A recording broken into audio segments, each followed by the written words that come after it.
कभी सोचा है कि हम इस जुड़ी हुई दुनिया में आखिर पहुंचे कैसे? इंटरनेट, जो कभी एक छोटा सा मिलिट्री एक्सपेरिमेंट था, आज हमारी जिंदगी के हर पहलू को छू रहा है। इसका सफर ना किसी कमाल की कहानी से कम नहीं है। तो आज हम इसी कहानी के 7 सबसे अहम पड़ावों को समझने वाले हैं।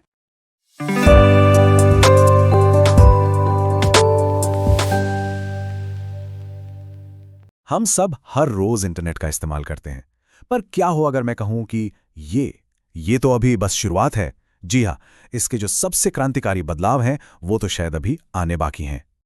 इंटरनेट की इस पूरी कहानी को समझने का सबसे अच्छा तरीका है इसे 7 अलग अलग परतों में देखना। 7 ऐसे चरण जिनमें से हर एक ने हमारी दुनिया को एक नया ही आकार दिया है। लेकिन एक बात समझनी बहुत जरूरी है, ये चरण एक के बाद एक आकर पुराने वाले को खत्म नहीं करते। नहीं, ये तो एक इमारत की तरह है, जहां हर नई मंजिल पुरानी मंजिल के ऊपर ही बनती है, उसे और मजबूत और बेहतर बनाती है। तो चलिए सबसे पहले उन 3 बुनियादी परतों से शुरू करते हैं जिन्होंने इस पूरी क्रांति की नींव रखी। ये सफर शुरू हुआ था 70 के दशक में, जब कुछ रिसर्च कंप्यूटर्स को आपस में जोड़ा गया। फिर आया 2000 का दशक, जब मोबाइल इंटरनेट ने पूरे वेब को हमारी जेब में डाल दिया। और 2010 के दशक में इंटरनेट ऑफ थिंग्स ने हमारे आसपास की हर चीज को, एक सेंसर से लेकर ट्रैक्टर तक को, एक अदृश्य नेटवर्क से कनेक्ट कर दिया। और इन्हीं 3 परतों ने उस सबसे बड़े बदलाव के लिए जमीन तैयार की है जो आज हम देख रहे हैं, यानी चरण 4, जहां इंटरनेट अब खुद सोचने समझने लगा है। जरा सोचिए, अब इंटरनेट सिर्फ एक डाकिया नहीं रहा जो जानकारी लाता ले जाता है। नहीं, अब ये एक बुद्धिमान असिस्टेंट बन गया है जो हमारी जरूरतों को समझता है और हमारे लिए काम भी करता है। यही है एआई एजेंट्स का इंटरनेट। ये एआई एजेंट्स 2 अलग अलग दुनियाओं में काम करते हैं। एक तरफ हैं डिजिटल एजेंट्स जैसे कि कोडिंग असिस्टेंट या स्टॉक ट्रेडिंग एल्गोरिदम्स, और दूसरी तरफ हैं फिजिकल एजेंट्स जैसे सेल्फ ड्राइविंग कारें और स्मार्ट ड्रोन्स, जो हमारी असली भौतिक दुनिया में काम करते हैं। लेकिन असली ताकत अलग अलग एजेंट्स में नहीं, बल्कि उनके एक साथ मिलकर काम करने में है। जब ये डिजिटल और फिजिकल एजेंट्स एक नेटवर्क पर एक दूसरे से बात करते हैं, सहयोग करते हैं, तो वो ऐसी चीजें कर सकते हैं जिसकी हमने पहले कभी कल्पना भी नहीं की थी। तो जब इंटरनेट बुद्धिमान हो गया, तो इसके विकास के अगले दरवाजे भी खुल गए। अब हम अनुभव और भौतिकी की दुनिया में कदम रख रहे हैं। जरा सोचिए, कैसा हो अगर ऑनलाइन खरीदारी करते वक्त किसी कपड़े को छूकर महसूस किया जा सके या किसी परफ्यूम को सूंघ सके।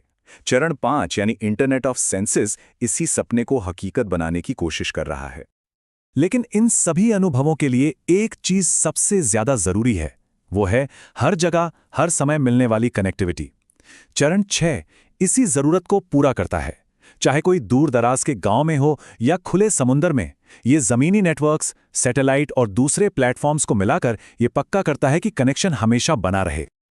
और अब हम पहुंचते हैं सबसे रहस्यमयी और शायद सबसे शक्तिशाली चरण पर, क्वांटम इंटरनेट। ये मौजूदा इंटरनेट की जगह नहीं लेगा, नहीं, बल्कि इसे एक तरह की सुपर पावर देगा। ये क्वांटम फिजिक्स के अजीब और अद्भुत नियमों का इस्तेमाल करके काम करेगा।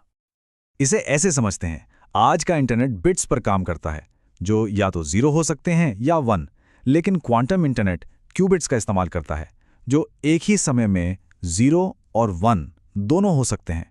और इसी क्षमता की वजह से ये वो काम कर सकता है जो आज असंभव लगते हैं, जैसे कि ऐसा कम्युनिकेशन जिसे कोई हैक ही ना कर सके, या बिना जीपीएस के एकदम सटीक नेविगेशन। तो इन सभी परतों को एक साथ देखने पर हमें क्या पता चलता है? कनेक्शन से इंटेलिजेंस तक का ये जो सफर है, ये हमें कनेक्टिविटी के भविष्य के बारे में क्या बताता है? यहां हम पूरी यात्रा को एक नज़र में देख सकते हैं। शुरुआत हुई मशीनों को जोड़ने से, फिर लोगों को और चीजों को जोड़ा गया, और अब हम नेटवर्क में ही इंटेलिजेंस और अनुभव को शामिल कर रहे हैं। ये एक बिल्कुल साफ प्रगति है। तो साफ है, इंटरनेट अब सिर्फ डेटा भेजने का एक जरिया नहीं रह गया है।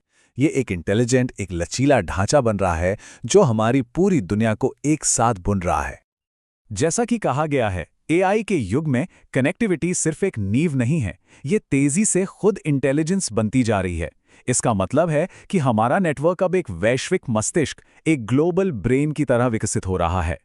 तो अगर हमारा नेटवर्क खुद ही बुद्धिमान हो जाता है, तो अगला सबसे बड़ा सवाल क्या होना चाहिए? और उससे भी ज़रूरी बात, इस नई शक्ति के साथ जो जिम्मेदारियां आएंगी, उनके लिए हम कितने तैयार हैं, इस पर विचार ज़रूर करना चाहिए।